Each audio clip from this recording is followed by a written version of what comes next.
welcome to my channel. I'm Brittany if you are new here, and this is where I like to talk about everything that we love and don't love about horror movies.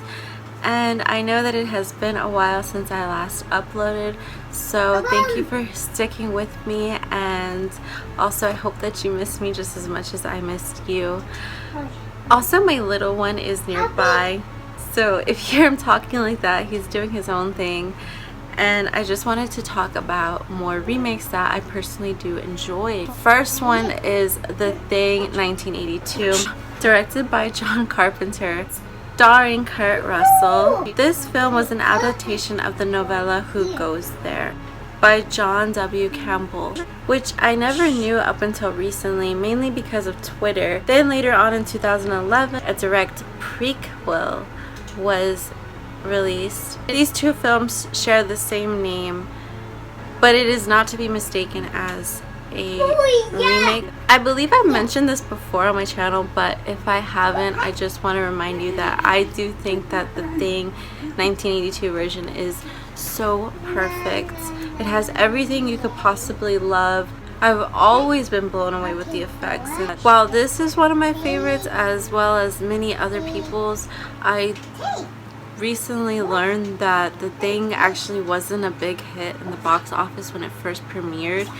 That's due to mainly a recession that was going on at the time, and also E.T. had just came out and more people were going towards that film since it is a family movie. But now this film gets a lot of recognition that is well deserved, so good thing for that. Next is The Wicker Man 2006, directed by Neil LaBute, starring Nicolas Cage and Ellen Burstyn. Much like the original in 1973, this shares the same story, and you're following a police sergeant that is trying to uncover secrets in a pagan village. Legendary Christopher Lee starred in the very original, so Nicolas Cage naturally had really big shoes to fill.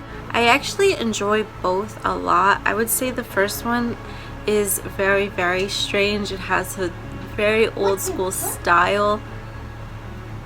Both of these films share an ending that will just punch you in the gut and really piss you off. The original has grown a really big cult following over the years. The third one that I want to talk about is 13 Ghosts, directed by Steve Beck.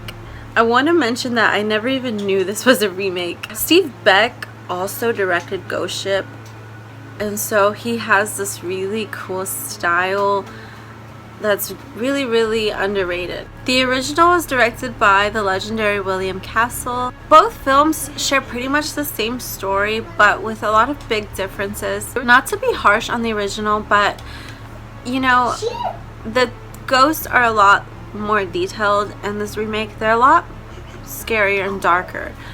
The original ghosts are really cool though. My favorite ghost in the original is the lion and his lion tamer. In the remake, I would say probably my favorite is the princess. I think it's so cool how in the early 2000s Steve Beck was making these films where people were being sliced in half and then slowly realizing it and falling apart. That's really terrifying. I'd like for that to come back. Number 4 is Shutter 2008, directed by Masayuki Ochiai, written by Luke Dawson, who is also known for The Lazarus Effect. I really like that one too. I really appreciate Joshua Jackson in this movie. If you remember him from Dawson's Creek, he even makes like appearances in Urban Legend. The original Shutter was a Thai film that was released in 2004. I watched the remake in theaters as a kid, and I immediately fell in love with it. I thought it was so cool and spooky. However, it did take me a while to watch the original, and I will say that there is a much different feel. The original feels a lot more authentic, and I would even say more depressing and scary. Despite bad ratings, the remake is a really good movie for me to sit down and watch. I personally love this ghost story. The last film that I want to mention today is Quarantine 2008, directed by John Eric Dowdle. serving as a speedy remake to the original record, starring Jennifer Carpenter from The Exorcism of Emily Rose and Jay Hernandez from Hostel. I don't think I've ever discussed this remake on my channel before. From the title, you somewhat get an idea of what this film is mainly about. Basically, cameraman and journalist are in the wrong place at the wrong time. They're tagging along a group of firefighters to get a story. The original and remake are practically identical, which was very confusing to me at first. Once the action starts, the movie moves really fast and has like this high speed similar to 28 Days Later. I especially love the night vision scene in this one. Although this list was shorter, I hope you did enjoy the video. And if there are more remakes you'd like for me to talk about, or any other movie in particular, I'd be happy to. Please leave a comment down below and be sure to subscribe if you aren't already. Let me know your thoughts on all of these films. Also follow me on all socials at Bad Brittany. As always, thank you for watching and stay spooky.